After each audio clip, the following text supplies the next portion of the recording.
Ballpark figure, how much do you think you spent on your The entire Barbie collection? the BBC is the only one that ever calculated this, and the number was about 500,000 Sing.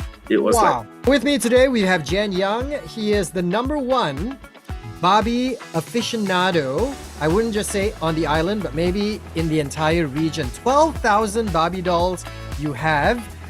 And you started, should I say collecting? No, not collecting, but you started picking them up since you were a preschooler. Is that correct?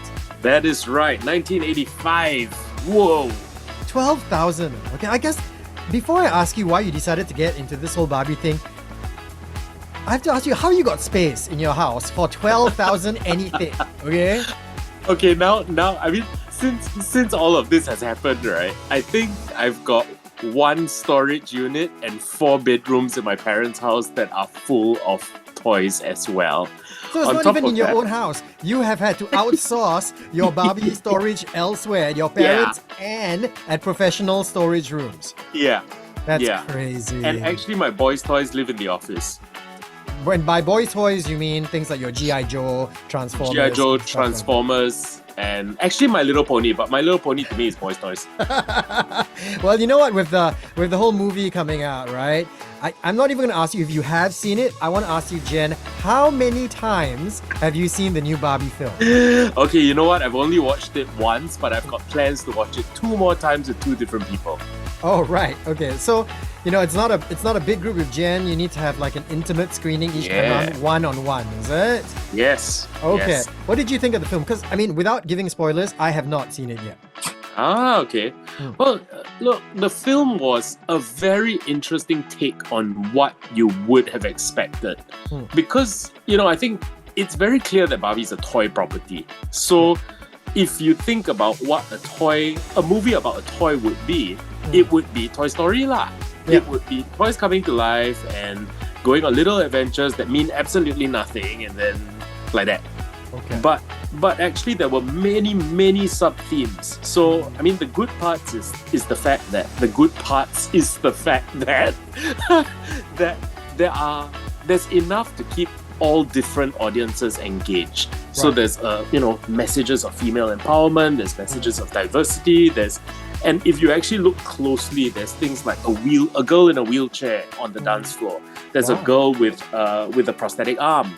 Okay. There is a transgender person, all Right. in the Barbie world. But is it So- very intense and very serious? Like if I bring my 5-year-old there, right? Is it Uh-huh. going to be too complex, too deep for him to just have a good time?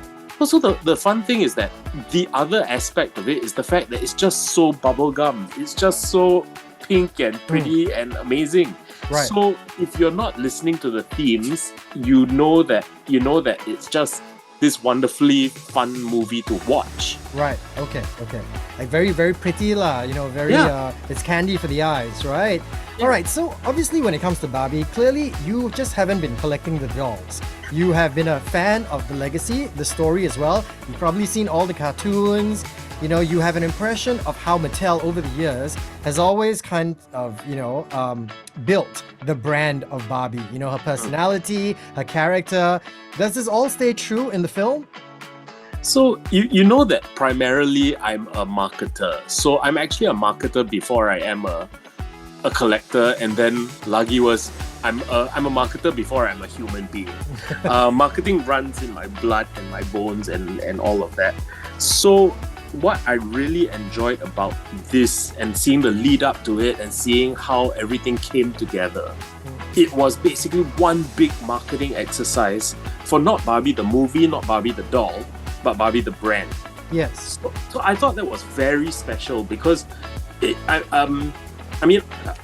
can't talk about this because I've worked on Transformers the brand professionally before.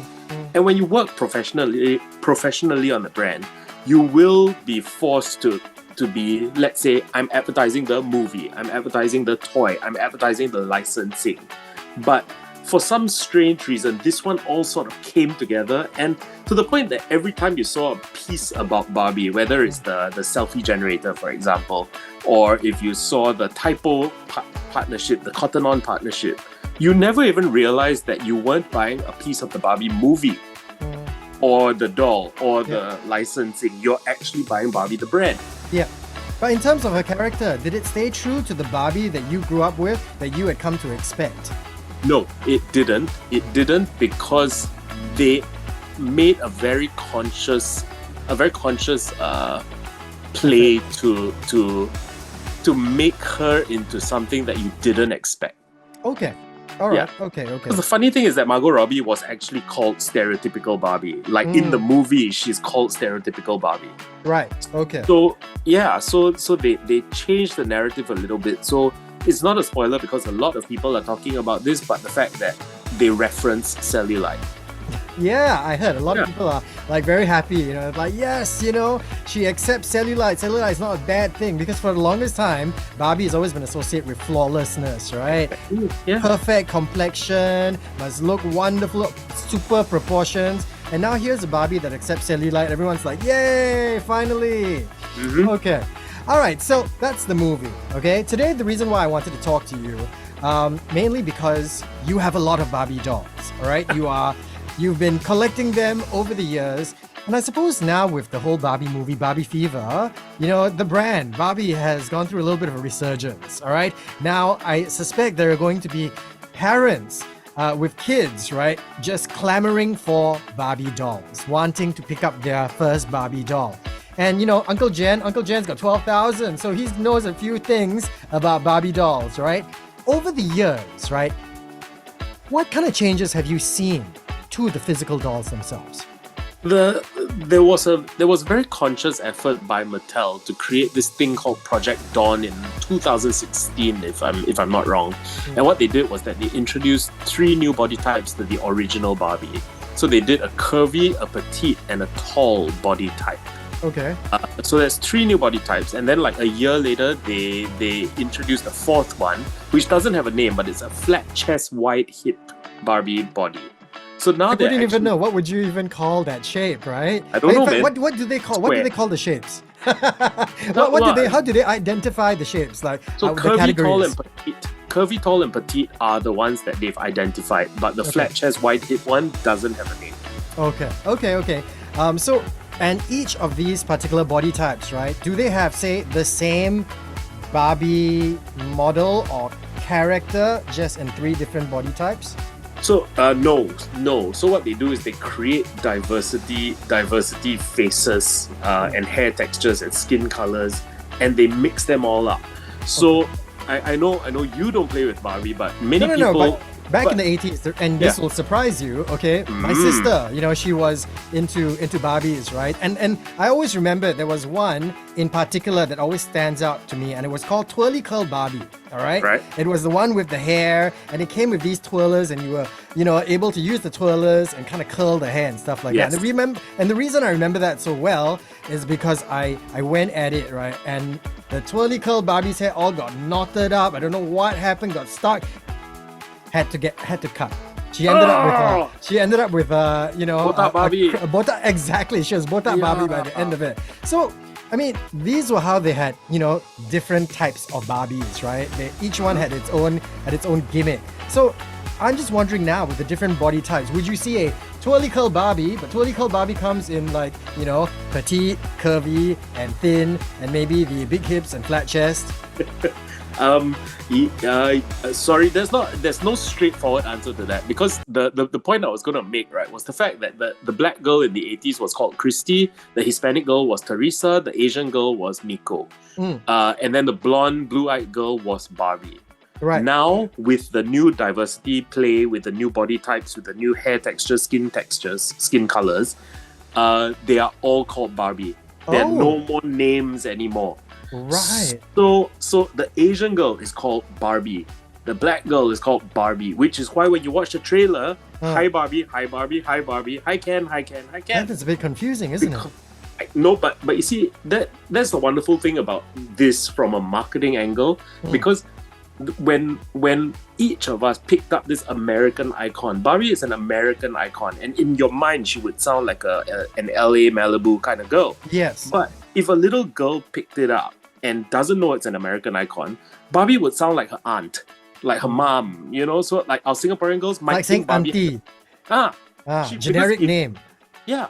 So I think that the doll, right, has always been this blank canvas that a girl or a child could put their imagination on. He has really gotten into customizing Barbie outfits, okay? Even with toilet paper. So maybe your kid has a Barbie doll, not happy with the t-shirt, he wants a new designer dress out of toilet paper, go to Jen. He can set her up. He can hook her up with something. Are you still doing that, by the way? Yeah, I mean, if you just look at the hashtag flushable fashion on Instagram, that's flushable fashion that's flushable. Yeah. You will see a whole bunch of different outfits. And what I like about that is that I like that people can look at it. It's a public domain, right? So people can look at it, be inspired, and just make it themselves. I'm surprised nobody has asked you to start making like full human size outfits out of toilet paper. Parents, they want to buy their kids their first Barbie doll. Where to start? What to look out for? I think that versatility is the main thing, because when you a lot of us in our childhood had a lot of Barbies that looked the same. And after a while, right, you realize, okay, you know what, I've got like 8 blondes and then like 20 dresses. And you mix and match and somehow they always look the same. So But now you cannot, because the Barbies come in different body types. Yeah, exactly. Fun also, right? So I think that the what you need to do to teach a child a narrative is have at least one of each body type. So the regular, petite, curvy, and tall, just so that you can teach the child that people will grow up differently. That's one. Okay. The other is the skin tones. So a lot of times society will say that, let's say, the darker skin tone is less desirable, okay? But if you teach a child from a young age that all colors are beautiful, then I think that's a good lesson to have. One Way Home with Tim O on 1FM 91.3.